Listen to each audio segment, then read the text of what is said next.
Queria só comentar com vocês, para quem não estava semana passada, a gente falou sobre os temperamentos. E isso é algo realmente bastante importante na educação dos filhos, que tem nos ajudado muito.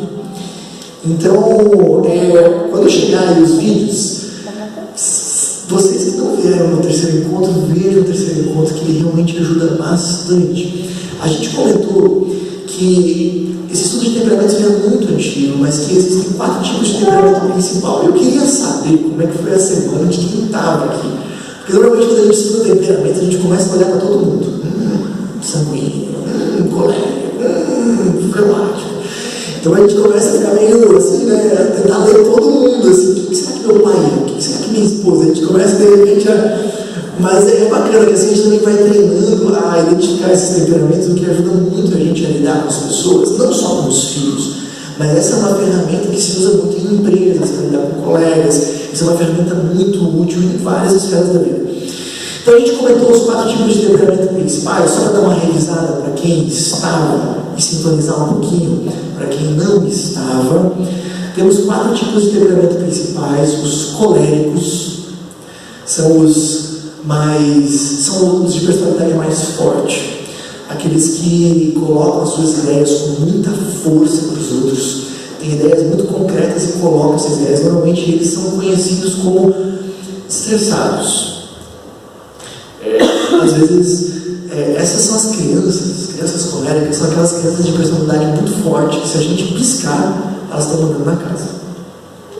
Tá certo? A gente também viu sobre os sanguíneos, que são aqueles boa-praças, queridos, conversadores, papudos, mas às vezes também são crianças um pouquinho avoadas, um pouquinho distraídas, aquelas que são amigos de todo mundo. Os adultos sanguíneos são normalmente bons de conversa, bons de amizade, são a alegria do lugar quando eles chegam. Esses são os sanguíneos. A gente também falou sobre os fleumáticos, que são os amadinhos, os queridos, os pacificadores, os mais calmos, mais tranquilos. E os melancólicos, que então são os mais planejadores, mais metódicos, mais perfeccionistas. E a gente falou um pouco desse temperamento, tanto para os pais, quanto para os filhos, e como a gente pode se relacionar. Tá bom? Convido mais uma vez a quem não pôde estar a dar uma olhadinha. Eu queria fazer mais uns comentários sobre os temperamentos. Eles são muito úteis para a gente entender os nossos filhos, como a gente viu na semana passada. Hoje, por que meu filho é tão agitado e tão avoado? O que ele tem? Por que é assim? Esse é o temperamento dele. Ele é sanguíneo, provavelmente. Ou talvez, às vezes, tem um pai ou uma mãe, a gente vê isso muito, que são extrovertidos e ficam angustiados porque seu filho é mais quietinho. Você pensa, o que tem com essa criança? Ela não conversa, ela não fala, ela fica só na dela montando quebra-cabeça. O que está de errado? Não tem nada de errado. É temperamento também. Provavelmente é temperamento. Provavelmente essa criança é melancólica ou fleumática. Então isso ajuda muito a gente a lidar com os nossos filhos, a perceber que tem crianças que são naturalmente, pelo seu temperamento, mais corajosas para coisas novas. Tem crianças que são mais receosas para coisas novas. E assim a gente começa a trabalhar cada um individualmente, sem comparar com as outras crianças. Então é muito bacana e essa ferramenta da educação dos filhos ajuda a gente a entender nós mesmos. Olha só, a gente conversou semana passada, lembra? Pais coléricos têm uma tendência a serem bravos demais e exagerarem na bronca. Pais coléricos têm uma tendência de cobrar demais os seus filhos. E às vezes erram pelo excesso, pela raiva, pela cobrança excessiva. Melancólicos também têm uma tendência de cobrar demais, porque são perfeccionistas demais. Os fleumáticos e os sanguíneos têm uma tendência a cobrar de menos, porque eles não querem conflito, querem agradar as crianças. Então isso nos ajuda a nos conhecermos um pouco melhor e ver onde a gente precisa melhorar. E além disso, isso vai ajudar bastante no casamento. Pessoal, eu sei que não é o assunto do curso. A gente está falando aqui de educação de filhos, não de casamento. Mas a gente sabe que também o casamento interfere bastante na educação de filhos. E eu já vi muito problema de casal, que é problema de temperamentos. Porque normalmente, quando a gente está namorando, a gente é atraído por um temperamento diferente. Mas depois de um tempo, aquele temperamento diferente, aquela pessoa começa a irritar a gente com aquelas manias dela. E quando a gente começa a entender os nossos temperamentos um do outro, isso ajuda também no convívio. bem cedo, no dia 10 e 11 de novembro, nós estamos planejando um final de semana especial para casais, onde vai vir um conselheiro do Paraná trabalhar com a gente sobre temperamentos no casamento. Então já fique aí, se quiser reservar a data, está agendada já do 10 e 11 de novembro. Temperamentos no casamento, tá bom? A gente está bem feliz, a gente está planejando isso já há um bom tempo e agora vai dar certo para esse ano.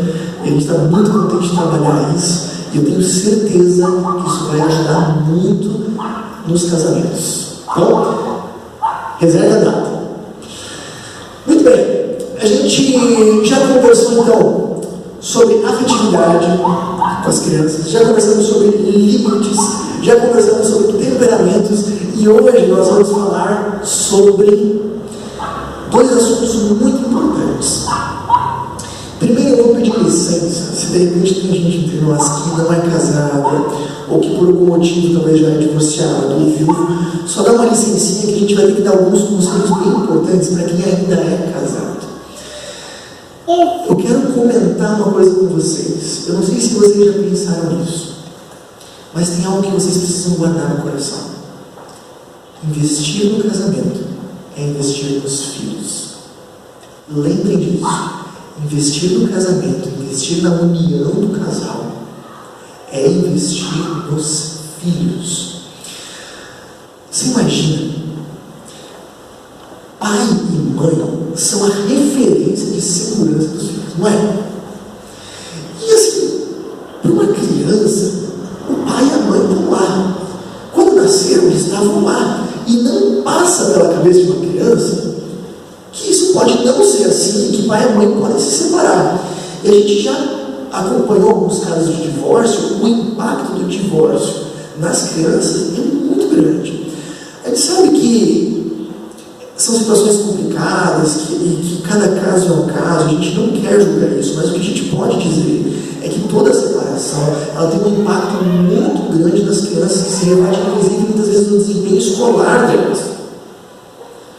Então, se a gente cuida para que as crianças possam crescer e se desenvolver num lar onde pai e mãe estão presentes, e mais, onde pai e mãe estão presentes e se dão bem, num lar harmonioso, a gente está contribuindo muito para que os nossos filhos se desenvolvam bem.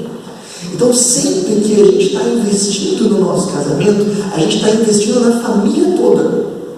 A gente está investindo também nos nossos filhos, porque a gente está construindo a base da educação deles. A base da casa de vocês. Falo isso para quem é casado. A base da casa de vocês não é os filhos, é o casamento. Os filhos são resultado da união do casamento.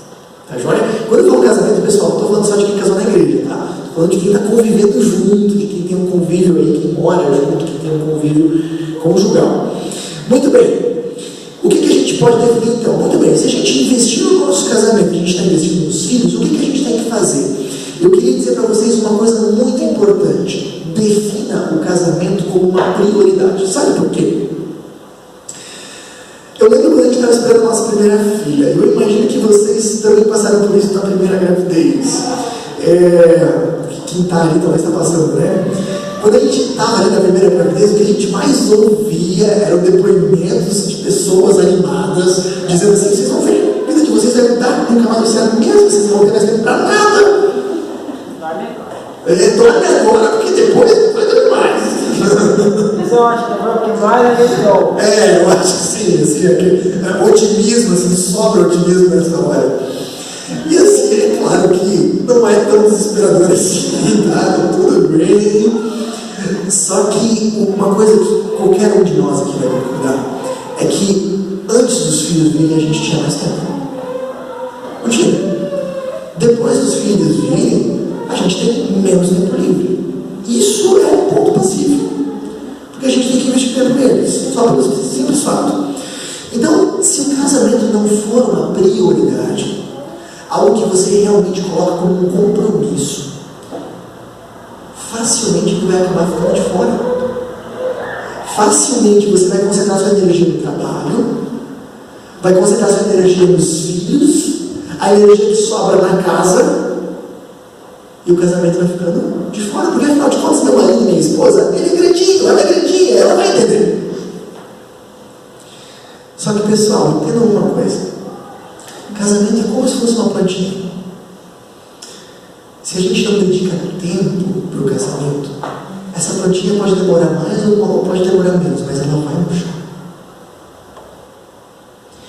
Entendam que casamento não é algo pronto, é algo que a gente precisa investir tempo e energia. A gente precisa cultivar. E se a gente não cultivar, o casamento vai murchando. E eu digo isso porque, talvez até correndo o risco de fugir um pouquinho do nosso tema, porque eu já vi muitos casais mesmo, que iam bem, as coisas até que iam bem, mas aí vieram os filhos, e a atenção foi toda para os filhos.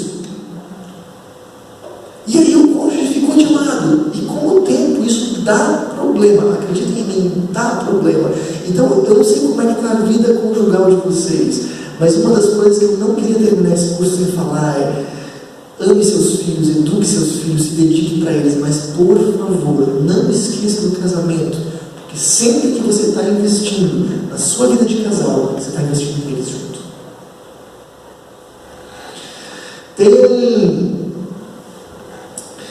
Tem um conselheiro que a gente segue, vê alguns livros, estuda um pouquinho, é alguém que tem dedicado a sua vida em aconselhamentos da área familiar. E ele falou assim: olha só, sempre que chega um casal no meu consultório para aconselhamento, e eu converso com aquele casal, e eu tenho a impressão de que eu estou com um novelo de lã embaraçado, assim, sabe? Quando tem tanta picuinha, tanta coisinha, tanta probleminha, que eu não sei nem por onde começar. Eu já sei que esse cara fala: o problema deles não é essas mil coisas, o problema deles é um só: eles não estão tirando tempo juntos. Porque se a gente não tira tempo juntos, as várias picuinhazinhas vão se acumulando, e a nossa vida de casal começa a virar um novelo de lã embaraçado. Então, se tudo está começando a te incomodar, se te incomoda isso, aquilo, outro, se você fosse fazer uma lista de reclamações do seu cônjuge e tivesse agora mais de 10 itens, provavelmente vocês estão tirando pouco tempo juntos. Tá bom? Então aqui serve como um alerta. Definir o casamento como prioridade significa investir tempo. E eu queria dizer para vocês uma coisa: significa fazer do casamento um compromisso. Sabe quando a gente tem tempo para todo mundo, menos para a pessoa que mais a gente ama? E acontece. Já teve casos, eu tenho uma agenda indefinida, eu que defino ela, né? Minha agenda de trabalho não tem horários definidos, eu não tenho horários fixos. Então eu vou recebendo demandas de trabalho, eu vou dizendo sim, não, eu preciso fazer isso. Como muitos de vocês que são autônomos. E já teve vezes que eu estava, assim, semanas bem agitadas, voltando de viagem, eu tinha definido: olha, amanhã vai ser um dia que a gente vai tirar em família. Eu tinha conversado com a Susan e me ligaram pedindo para fazer uma palestra em tal lugar, uma oportunidade até bacana. E eu disse: não posso, porque eu tenho um compromisso. Eu não disse qualquer, mas o meu compromisso não era de trabalho, era com a minha família. E eu comecei a tratar a minha família como compromisso. Porque se eu não tratar minha esposa e meu marido e os meus filhos como compromisso, a minha agenda me engole. Lembra disso. Por que a gente tem que dizer sempre sim para clientes e patrões e sempre não para a família? Toma cuidado com isso, tá bom? Então, coloque o casamento como prioridade.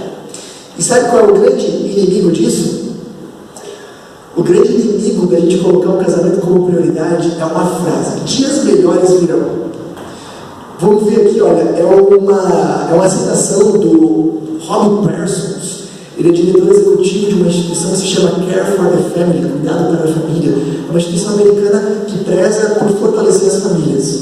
E olha só o que esse diretor fala: temos muitas desculpas. A principal é nos convencermos de que dias mais tranquilos virão. Dizemos para nós mesmos: quando a casa estiver decorada, quando eu for promovido, quando acabarem minhas provas, então eu vou ter mais tempo. Cada vez nós precisamos dizer, agora não, querido, agora não, querido. Dizemos a nós mesmos que tudo bem, porque os dias mais tranquilos estão chegando. Faríamos muito bem a nós mesmos se admitíssemos de uma vez por todas que os dias mais tranquilos são uma ilusão. Eles nunca chegam. Independente da nossa situação, todos nós temos o potencial de preencher o nosso tempo. É por isso que temos que criar o tempo para as coisas que nós acreditamos ser importantes. E precisa ser agora. Legal? Então, tire tempo para o casal. Eu fui atrás e descobri um parâmetro que se usa nos aconselhamentos. O que deveria ser assim, o mínimo para um casamento não emperrar? Que um casal tenha um momento por dia para se conectar, para conversar, um chimarrãozinho todo dia, algum momento no dia tem que ter, por mais quanto que seja, mas um momento por dia. 2 horas por semana, só o casal, tranquilo, numa conversa. E um dia a cada 3 meses, só o casal. Olha só, bacana? Aí está o projeto 2019. Um momento por dia, 2 horas por semana e um dia por trimestre. Quando a gente fala agora de tempo juntos, a gente está falando de tempo só o casal, sem os filhos. Porque a gente sabe como é que é com as crianças, né? Quantas vezes você é interrompido quando as crianças estão juntas? Você conversa sobre qualquer coisa quando estão juntos? Não! É para ser um momento só do casal, sem os filhos e sem amigos. Não é para convidar para jantar e convidar mais um casal para ir junto, porque daí você vai conversar com os outros, não com o cônjuge. Entende? É para ter um momento, vocês dois, um momento por dia, 2 horas por semana, uma noite que as crianças podem mais cedo, não sei, 2 horas por semana, e olha só, um dia por trimestre, cada 3 meses tira um dia para vocês. Fazendo isso, aquele novelo de lã começa a desembolar, tá bom? Aí a gente sabe o que acontece? Aliás, vou te subir aqui mesmo. Ajuda nisso tudo que você garanta que as atividades domésticas estejam bem distribuídas. Às vezes pode acontecer que uma pessoa só sobrecarregada com muitas atividades e o outro não. Aí como é que vai ter tempo juntos? Ajuda muito distribuir as tarefas domésticas para que elas estejam equitativas, ou seja, todo mundo pega junto e depois todo mundo tem tempo juntos. Beleza? Ajuda muito cuidar com distrações. Sabe o que não adianta nada? Você dizer assim, ó, vamos tirar nossas 2 horas, vamos jantar fora. Aí chega lá, enquanto vocês estão esperando a comida, cada um pega o seu celular e começa a dar uma atualizada no WhatsApp. E aí depois dá rapidinho uma conferida na timeline do Facebook. Não vale, tá?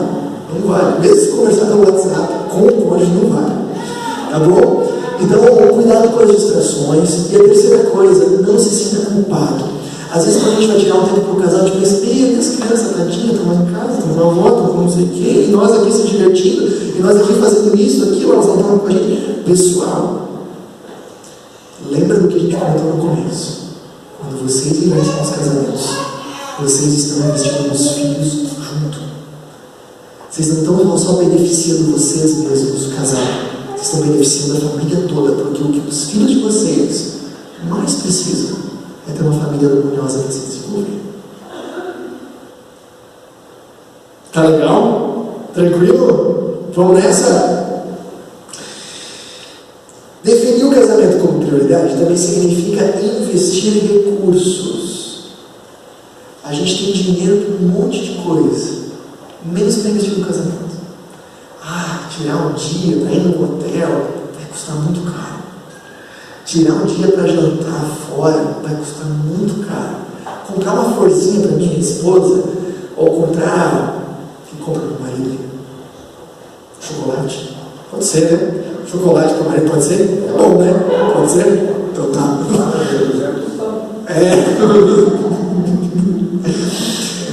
Isso custa muito caro, pessoal. O divórcio seria muito mais caro. Bem mais, custa metade do que você tem. E não só por isso. Qual é o preço que vale a gente ter um relacionamento bacana? Por que a gente só resolve cuidar quando a coisa está ruim? Por que a gente não pode cuidar para a coisa nunca ficar ruim? Vale a pena investir aí. Em janeiro a gente estava meio apertadinho, mas a gente fez isso de tirar um dia no motel sem as crianças. A gente aproveitou que a gente estava na casa dos pais da Suzy, que estava perto do aniversário de casamento. A gente foi para um motel, inclusive foi o mesmo motel que a gente, o mesmo quarto que a gente passou a noite de duplo esses 10 anos atrás. E cara, assim, ó, foi revigorante. Para nós foi muito bom. E quando a gente voltou e encontrou as crianças, a gente estava assim, sabe, o tanque de paciência estava cheio de novo, sabe? É muito bom, vale a pena. E a gente recomenda aí que vocês pensem nisso também. Tranquilo? Então vamos lá, vamos adiante. Estamos quase passando essa parte do casamento. Aqui a gente vai ter um negócio muito legal. Definir o casamento como prioridade também significa delimitar, colocar limites. E aqui a gente vai ajudar não só quem está casado, mas todo mundo que é pai e mãe. Para a gente conseguir construir uma relação conjugal, ou mesmo para a gente conseguir respirar, nós pessoalmente, nós precisamos colocar alguns limites. Eu coloquei aqui 2 tópicos que são bem importantes, que é uma coisa que a gente percebe bastante lacunas na nossa região. Limites de espaço e de tempo. Vamos começar pelos limites de espaço.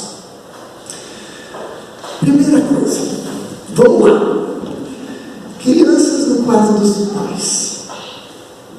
Como é que isso funciona?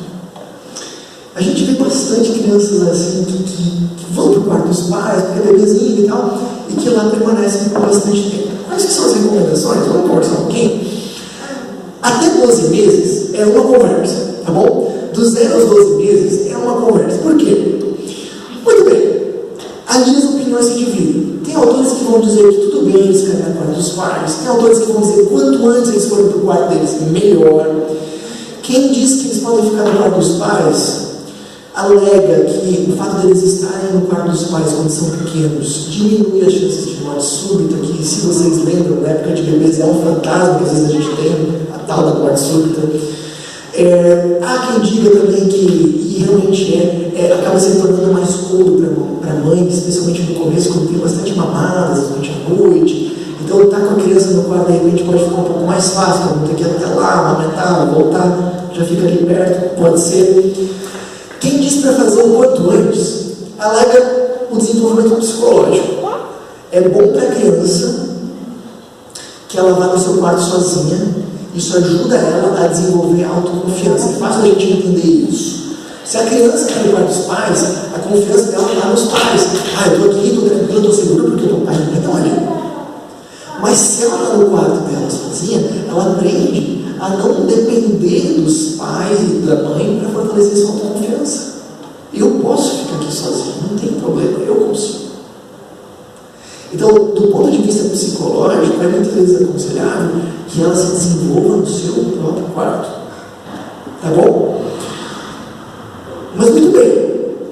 Como eu disse, é uma questão tanto quanto polêmica. Tem gente que defende o quanto antes, tem gente que defende depois. O bom do quanto antes é que a transição é muito mais fácil. Se a criança sempre está no quarto dela, ela não vai ter problema nenhum de fazer essa transição. Quanto mais tarde a gente deixa, mais difícil é que ela vá para o seu quarto.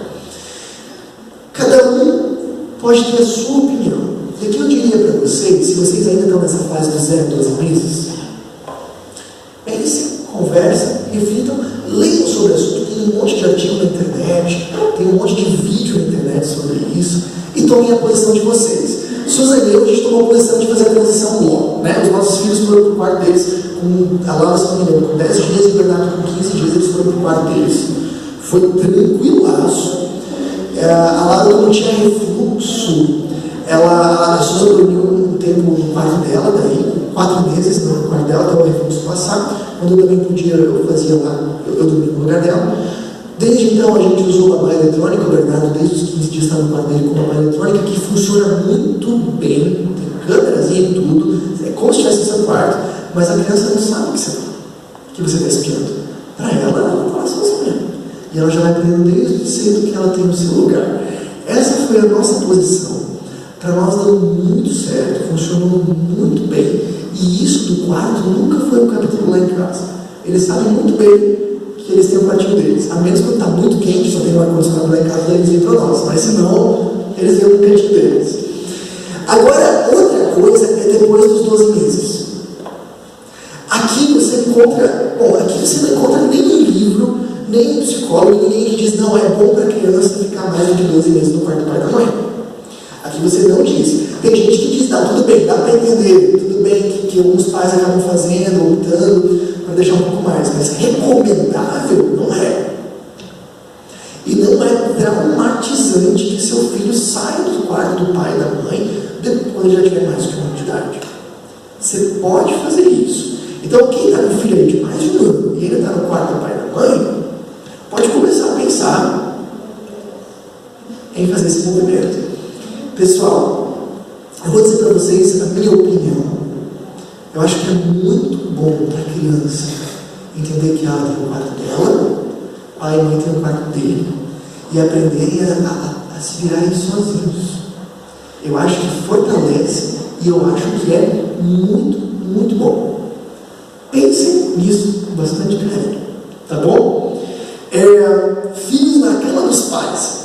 Outro capítulo, né? Como é que funciona isso?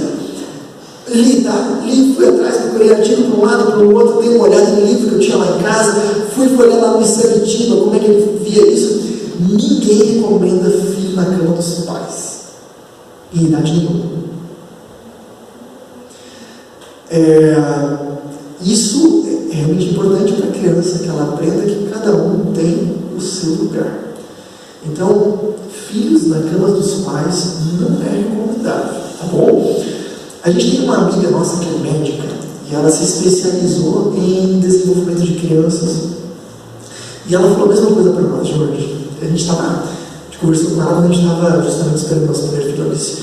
Ela disse a mesma coisa: filho na cama dos pais não é necessário e também acreditamos que não seja bom. Então, por isso que a gente coloca aqui, é normal, é saudável e é recomendável que você estabeleça limites de espaço. Aqui é o lugar do pai e da mãe, aqui é o lugar da criança. E ela, com o tempo, precisa entender isso. Por que eu estou falando disso nessa hora aqui do casamento? Porque isso é muito importante também para o casamento. Até pela própria intimidade sexual e também a intimidade relacional também. Poxa, como é bom, às vezes a gente está lá na cama e abraça. E conversa, de repente, alguma coisa no fim do dia que a gente não conversaria na frente das crianças. Então é muito bom para o casamento que o casal tenha um espaço que seja só deles. Aliás, o que também esses especialistas falam na questão da intimidade sexual é que a gente não deveria ter relação sexual no mesmo quarto onde estão as crianças, mesmo que elas estejam dormindo, pelo simples fato de o cérebro nunca desligar. O cérebro da criança não desliga, nem envolvido. Ela pode estar dormindo, mas não está desligada. Então, é algo que ajuda a criança, ajuda a gente e ajuda o casamento. Por isso, eu queria muito que vocês pensassem e conversassem sobre isso. Segundo limite que a gente vai colocar aqui é limite de tempo. Como é que a gente vai conseguir tempo para conversar? Como é que a gente vai conseguir tempo para estar junto? Como é que a gente vai conseguir tempo para, às vezes, desenosar aqueles novelos que a gente, às vezes, acaba fazendo no casamento, né? Como é que a gente vai fazer isso? Uma coisa que pode ajudar muito é colocar limites de horários para as crianças. Coisa que às vezes eu também vejo muitos casais praticando. A gente pode e deve colocar horário para a família comer e para as crianças acordarem e para as crianças dormirem. Isso também é muito comentado na literatura. Sabe que eu tenho vários casos assim, de pessoas que colocaram horários. A gente também tem colocado horários lá em casa. As crianças nossas vão dormir 8h30, 9 horas, é o horário delas. Fora quando tem compromissos que nem esses que vão dormir um pouco mais tarde. E para nós é ótimo. 9 horas em diante, a gente tem aquele nosso tempo de conversar. A gente tem aquele nosso tempo de trocar algumas ideias, de fazer alguma coisa juntos, ou de dar risada juntos. É muito bom. Tem outros amigos que também estão fazendo isso e estão gostando. E eu vou dizer uma coisa para vocês. Lá na minha casa, onde eu me criei, casa dos meus pais, a gente sempre teve horário. Eu lembro quando eu era adolescente, a gente tinha 18 anos, o horário de dormir era 10 horas. 10 no máximo. A gente sempre teve horário. E mesmo quando eu estudava de tarde, tinha horário para acordar. Isso não fez mal para mim. Lembra que educação significa preparar as crianças para a vida? Quem de vocês aqui acorda a hora que quer? Ninguém, né? A gente não pode fazer isso. E se a gente quer preparar eles para a vida, por que a gente não pode colocar horário para eles acordarem? Por que a gente não pode colocar horário para eles dormirem? Aliás, sobre o horário de dormir, olha só, encontrei um dado bem interessante. Necessidade de, se possível, já começa certo, já começa como tem que fazer. Se quer que ele adormeça sozinho, então já ensina a adormecer sozinho. E aí o que eles falam é o seguinte: olha, pode acariciar, pode fazer um carinho, ajuda a relaxar, mas coloca no berço ainda acordado, para que adormeça sozinho no berço. Ah, se agitou, não gostou ali do berço, daí não cola, calma de novo e devolve para o berço, acordado. E faz isso para a criança adormecer. Eu acho uma baita ideia. Se a gente começa a fazer isso cedo, também dá certo. Os nossos filhos, para nós foi mais fácil, que a gente colocou horário para eles dormir sempre. Então eles nem sabem que pode não ser assim. Para eles é a coisa mais normal do mundo, tem horário para comer, então também tem horário para dormir. E eles até, a gente sabe qual é o númerozinho do relógio, a gente vai lá na cozinha que horas são. Se está no 9, eles sabem que não tem hora, pronto. Acabou. Então, sempre foi assim. Então eles não sabem que não pode ser assim. Às vezes, se tem alguém que não faz assim, não conta para eles. Tá bom? Não estraga o nosso barato. Então, se você começar bem desde o começo, facilita demais. Aí você não vai precisar fazer transição. Agora, se não for assim, né? Se você talvez começou de uma maneira que agora está se tornando pesada, faça transições escalonadas. Isso significa, faça algumas transições. Por exemplo, se eles não têm horário nenhum para dormir, dorme a hora que quer, e de repente dorme até depois que você. Então a primeira coisa, não vai colocar agora às 8h30 todo mundo na cama. Eles não vão conseguir dormir se eles estão acostumados a dormir às 11 ou meia-noite. Primeiro, coloca um horário, mesmo que seja um horário tarde. Só olha, pessoal, a partir de hoje a gente tem horário para almoçar, não tem? Tem. Que horas que a gente almoça? Meio-dia. Então a gente também vai ter horário para dormir, tá bom?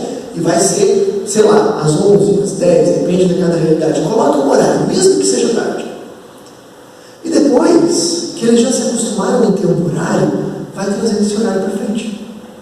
15 minutos no dia, espera uns 3, 4 dias, 15 minutos na outra semana, e vai indo. Quando você chegar lá, daqui a algumas semanas, vai estar em ordem. Faça transições escalonadas. Outra coisa, outra dica. Estou aqui. Explique e converse. Quem já tem filhos maiorzinhos e que talvez não tenha horário ou que querem dormir no quarto do pai e da mãe, facilita muito você explicar e conversar. Por que vocês estão fazendo isso? Tá joia? E cada um tem o seu lugar, a gente acredita que vai ser muito bom para ti, mas demonstre convicção que você fala. Se você vacilar, se você ficar meio inseguro naquilo que você está falando, é capaz de eles pegarem isso. Tá joia? Então demonstre convicção. Muito bem. Cumpra o ritual do sono. Sabe uma coisa que ajuda muito? A gente fazer um ritual de sono legal.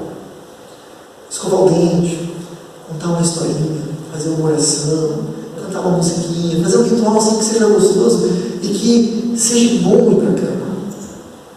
Ah, é legal ir para a cama. Outra dica que o pessoal fala é: lembra de 2 horas antes de dormir, não deixar eles na frente de eletrônicos. Tá bom? Porque é uma coisa, como a gente já falou, tira o sono, tá? É algo que traz inibidores de sono para o nosso cérebro. Então, 2 horas antes de adormecer, não é bom colocar eles na frente de TV, no celular, no tablet, nem nada do tipo. É bom daí você fazer uma brincadeira. Sabe? Monta um quebra-cabeça, uma brincadeira que dá sono, né? Monta um quebra-cabeça, faz um momento de leitura de livro, conta história. Eu não sei, se dedica um pouquinho nessa 1 hora antes do sono. E você vai ver que de repente vai dar bem mais certo. Muito bem. Pense no temperamento do seu filho.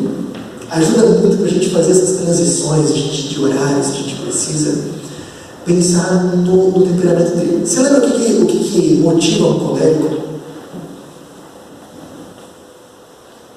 Você fala de colérico. Lembra o que motiva um colérico? Desafiar. Exatamente. Então o que vai ajudar com o colérico? Dizer, você já é grande, crianças grandes aí, já dormem no quarto. Vamos lá, você consegue. Eu acho que você consegue. Você consegue? Você desafiou, eu consigo. O colérico vai dizer, eu consigo, eu vou lá. Pode deixar, você vai ver só. O sanguíneo não se motiva pelo desafio, ele se motiva pelo quê? Lembram? Quase pela diversão, pelo lúdico. A diversão ajuda ele.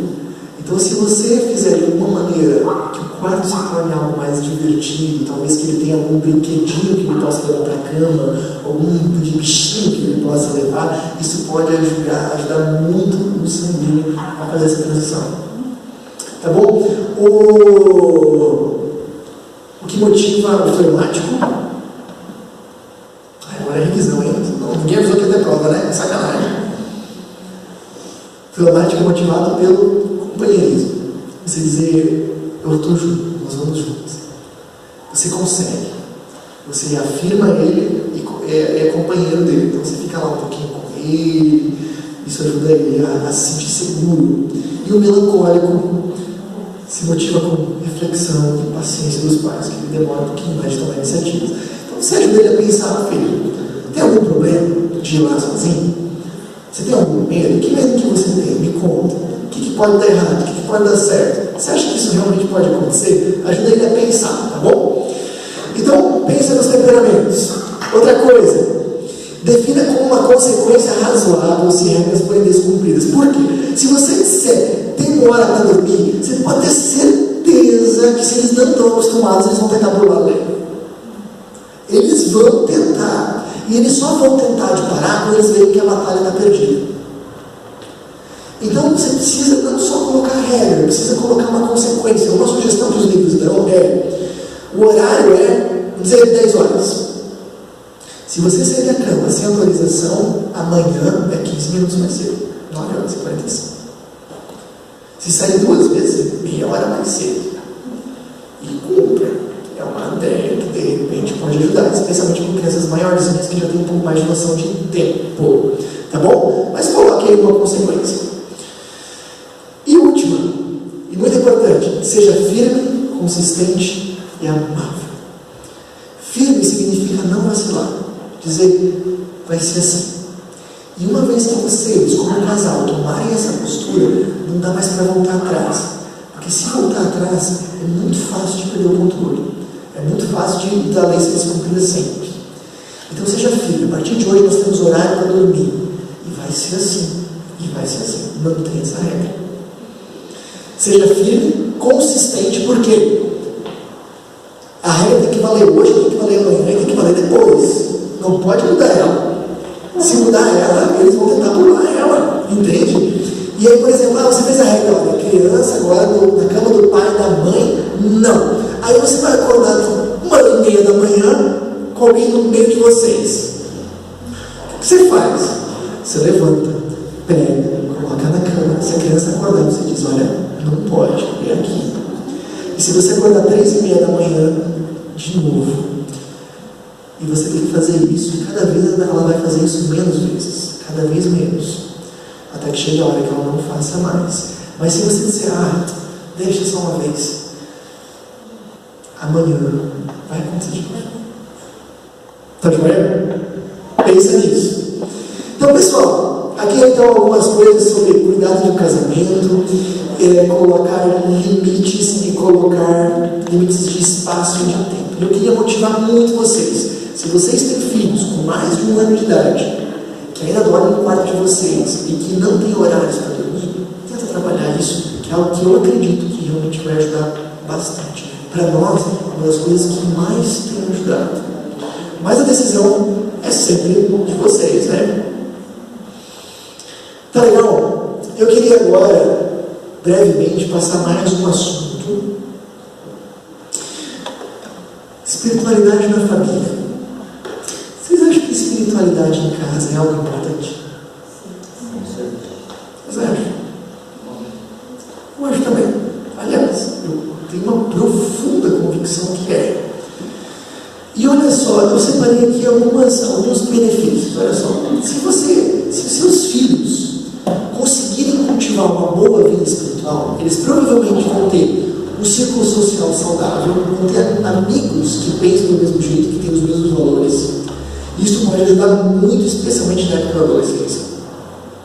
Eles também vão ter critérios éticos claros, alguém que segue a vida de fé, sabe muito bem o que é certo e o que é errado. E não é só o pai e a mãe falando.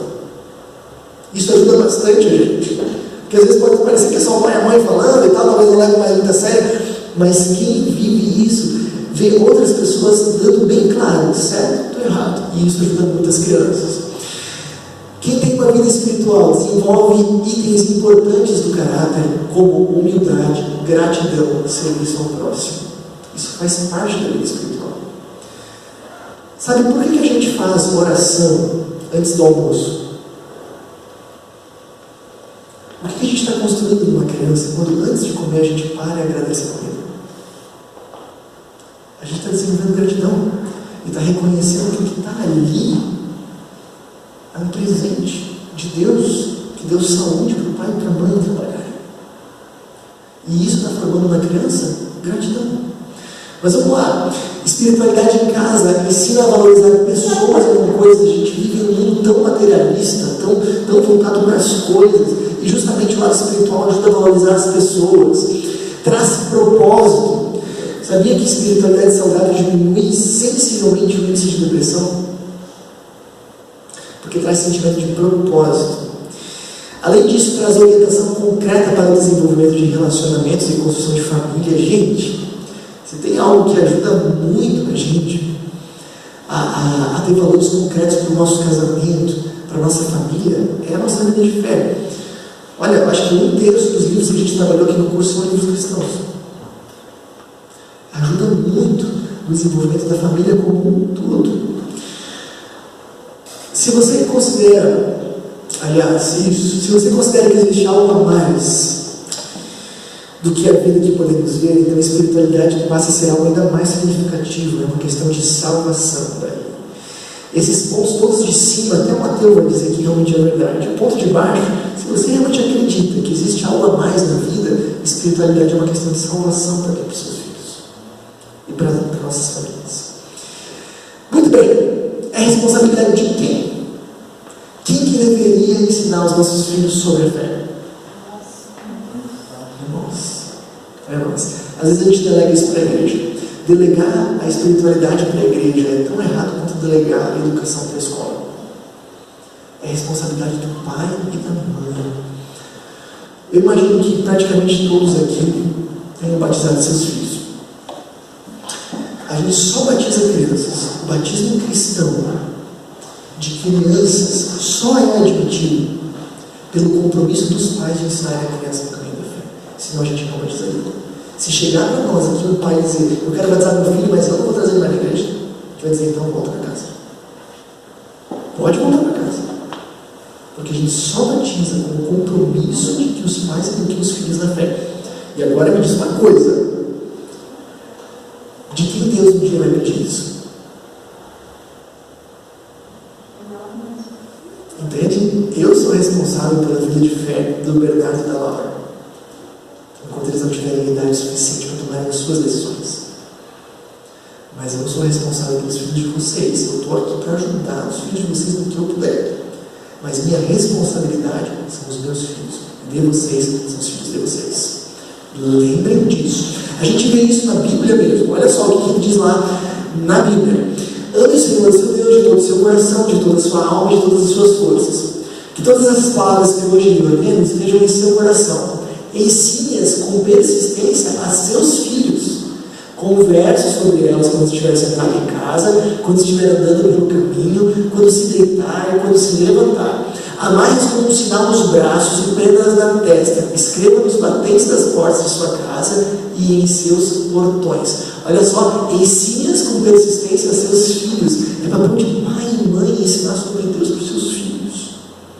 E eu vou dizer para vocês que se pai e mãe não fazem isso, o nosso trabalho aqui é muito difícil. A gente até tenta ensinar, mas se não tem estímulo de casa, é muito complicado. A gente está nadando contra a maré.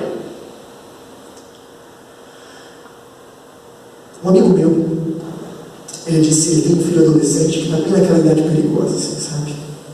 está na comunidade, assim, daquelas que a gente tem medo, que saem de casa e a gente não sabe às vezes o horário e isso angustia. E o filho dele, que está nessa idade, falou para ele: pai, eu realmente acredito em Deus. Aí, filho, por que você chegou a essa conclusão? Porque eu vejo que você realmente acredita nele também. Se pai e mãe veem, se os filhos veem que pai e mãe realmente acreditam em Deus, eles começam a ter uma chance muito maior de acreditar também. Mas se é uma área que a gente é displicente, a gente tem grandes chances dos nossos filhos acabarem se desviando. Então tome cuidado com isso. Como é que a gente pode fazer isso? O próprio texto que a gente leu, ele vai dar 2 dicas muito importantes. Ele diz assim: ame o Senhor, o seu Deus, de todo o seu coração, de toda a sua alma e de todas as suas forças. Que todas as palavras que hoje eu dei estejam em seu coração e ensine-as com consciência a seus filhos. O que ele está dizendo? Antes da gente ensinar a amar a Deus, o que a gente tem que fazer? Amar a Deus. A gente ensina a espiritualidade para as crianças, sabe como? Pelo exemplo.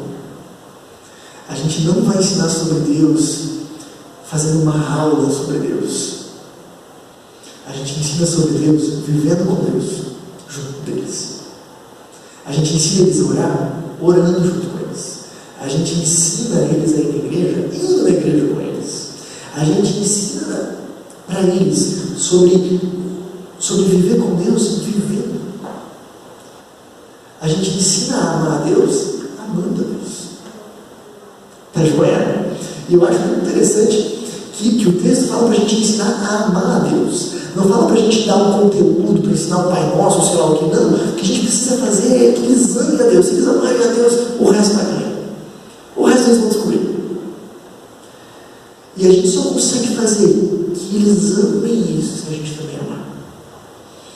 Então, o exemplo é muito importante. E o segundo dica do texto é: olha só, converse sobre essas coisas quando você estiver sentado em casa, quando você estiver andando pelo caminho, quando se deitar e quando se levantar. O que ele está dizendo aqui? Não dá só para ter exemplo, tem que ter também convívio. Não sei se vocês conhecem casos assim, eu conheço, de gente de bem, gente bem intencionada, gente assim que tu diz: olha, que exemplo. Pessoas que ajudam os outros, pessoas que se envolvem, pessoas que fazem, mas que os filhos saíram bem diferentes. Que os filhos parecem que não ajudam, não se envolvem, não pegaram os seus pais. O que será que faltou? É difícil a gente julgar, é claro, mas eu posso dizer que em muitos dos casos que eu conheço, faltou convívio. Porque não adianta os pais serem exemplos se os filhos não virem. Entende? Não adianta os pais serem exemplo para eles, mas eles nem viam os pais serem exemplo. Como é que eles vão aprender? Então, ser exemplo só faz sentido se existe convívio. Dê um exemplo e deixe que seus filhos vejam. Assim a gente ensina eles a amarem a Deus. Tá legal? E um alerta. Esse aqui eu acho que é uma das minhas últimas slides de conteúdo, acho que do curso é o último. A gente percebe uma certa tendência de comportamento na história da humanidade. Quem estuda um pouco o comportamento, especialmente na área da espiritualidade, percebe uma certa tendência. Uma geração comprometida, que realmente vive sua vida de fé, ela pode gerar uma geração que também seja comprometida, filhos comprometidos. Ou ela pode gerar filhos intermediários. Filhos que até vivem com Deus, mas não é tão importante assim.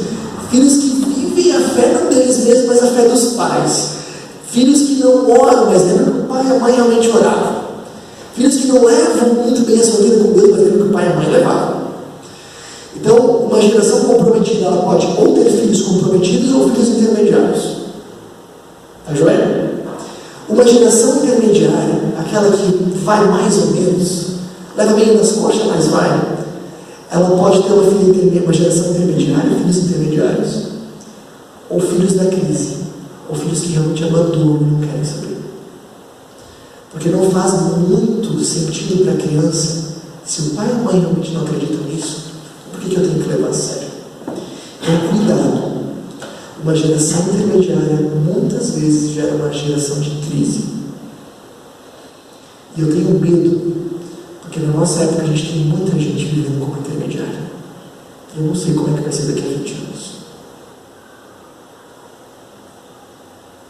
E se essa geração se distanciar mais de Deus do que já está, como é que vai ser? Por isso faz muito sentido que nós sejamos uma geração comprometida com Deus, que realmente vive a vida de fé, que dá esse exemplo e que convive com os nossos filhos, para que eles também façam isso. Bacana? Então tá. Então a gente está encerrando o curso. Antes disso, agora eu quero só deixar uma palavra final, não do encontro de hoje, mas do curso como um todo. O que eu gostaria que vocês fizessem ao sair desse curso? Eu gostaria que fosse diferente. Se não é ainda, que fosse assim. Que vocês conversassem e pensassem na educação que vocês estão construindo nos filhos. Não eduquem no piloto automático. Não eduquem no piloto automático. Se esse curso se propõe a mudar alguma coisa no coração de pais e mães, é que se a gente vive e educa no piloto automático, que a gente saia dele. Pense nas tuas decisões, nas conversas que você tem com os teus filhos, nos padrões de educação que você estabelece, o que você está construindo. Se você está num casamento, melhor ainda, converse com o seu cônjuge sobre isso. Reflitam juntos. Mas não eduquem no piloto automático. Segunda coisa, leiam sobre educação. Vocês viram quanta coisa a gente aprendeu nesse curso? Esse curso foi baseado em 4 livros. 4 livros fazem diferença. Imagina se a gente lê um a cada 2 meses, 3 meses, sempre. 1 por mês, imagina o que seria. Então leiam sobre educação, tem muitos conselhos preciosos que podem nos ajudar muito a cuidar bem dos nossos maiores bens. E aqui eu vou fazer algumas recomendações. Tá? Eu comentei no primeiro encontro que a gente poderia fazer uma compra coletiva de livros, mas, gente, eu vou admitir para vocês que eu não vou conseguir fazer isso. Estou assim, bastante corrido. Essas próximas semanas agora elas prometem ser bem difíceis. Então eu prometo para vocês que eu vou passar esse slide no WhatsApp, no máximo, na semana que vai vir agora, com todas essas recomendações de livros aqui. E eu peço que quem tem interesse possa comprar aquele livro que lhe interessa. Eu acho que vai ficar mais fácil, porque se a gente começar agora a organizar cada livro tem um valor diferente, e frete, e para quem vai, para quem não vai, junta dinheiro, divide, isso periga virar uma confusão. Então eu vou passar todas as recomendações e cada um pode ir atrás do livro que desejar. E se de repente quer comprar um livro agora e quer comprar outro daqui a 3 meses, pode fazer como achar, tá bom? A recomendação vai ficar com vocês. Esse foi o livro do primeiro encontro, 5 linguagens do amor das crianças. Vai ter dicas sobre afetividade, como fazer as crianças se sentirem amadas. Muito bom. Esses foram os livros do segundo encontro. Quem ama educa, Luiz Antiba. E para quem tem filhos adolescentes, tem uma versão específica para adolescentes que vale a pena, tá bom? Não passe pela adolescência dos seus filhos sem ter pelo menos um livro sobre isso. É uma época bem cheia de detalhes que vocês precisam estar por dentro. Se preparem para isso. No terceiro encontro a gente falou sobre temperamentos. Tenho 2 recomendações. Os 4 temperamentos da educação de filhos, que foi que a gente trabalhou no encontro. E tem também um livro, Temperamentos Transformados. Tem mais de 100.000 cópias vendidas, exemplares vendidos. É um livro muito vendido, que também vai falar sobre temperamentos, não específico na área das crianças, mas na área de família como um todo. Tá bom? Ajuda. Quem quer se especializar nessa área, ajuda. O livro que a gente usou hoje é Como Reinventar o Casamento Quando os Filhos Nascem. Tá bom? É um livretinho de 90 páginas, você lê em 2 semanas no máximo, e ajuda com umas dicas bem preciosas de como proteger o seu casamento quando os filhos nascem, tá bom? Para quem precisa de cuidados iniciais, sobre cuidado de bebê, rotina de sono, tudo isso, a gente com esses 2 livros aqui, Ana Neném e Encantadora de Bebês, ajudou a gente tremendamente. Se você conhece alguém aí que está para ter bebê, é um baita presente também, ajuda realmente bastante. E outro livro que eu recomendo é Educando Meninas e Educando Meninos. Ele vai falar sobre educação relacionada não ao gênero específico, ao sexo da criança. Então tem algumas questões que são mais típicas das meninas, algumas são mais típicas dos meninos. Quem tem casal se lascou, tem que ler 2 livros, mas é bem bacana São livros assim, que realmente ajudam. Por exemplo, tem algumas dicas bem preciosas. Diz assim que meninas, elas são mais sensíveis à atenção exclusiva. As meninas percebem mais cedo se você está dando atenção dividida para ela, fazendo alguma coisa junto dela e com outra pessoa ou outra coisa. Então, meninas precisam de atenção mais exclusiva. São dicas assim, poxa, que legal saber disso. Meninos são mais do desafio, então por isso os meninos também não param tanto, eles precisam ter alguma coisa para fazer. Eles não conversar com os meninos não é fazer alguma coisa, as meninas é. Entende? Então são algumas diferenças que esses livros aqui esclarecem, que ajudam de repente bastante. Vocês que tem um só, né, menino ou menina, daí fica mais fácil. São essas recomendações de literatura, que de repente conhecem outros livros que eu leio e que valem a pena. Eu também vocês podem também recomendar para nós e a gente vai fica feliz de receber algumas recomendações, tá bom? Pessoal, eduquem com consciência, leiam sobre educação, não se culpem pelos erros do passado, se preocupem em acertar o máximo possível no presente e no futuro. Estejam junto com os filhos de vocês, amem eles, eu tenho certeza que as coisas vão dar certo.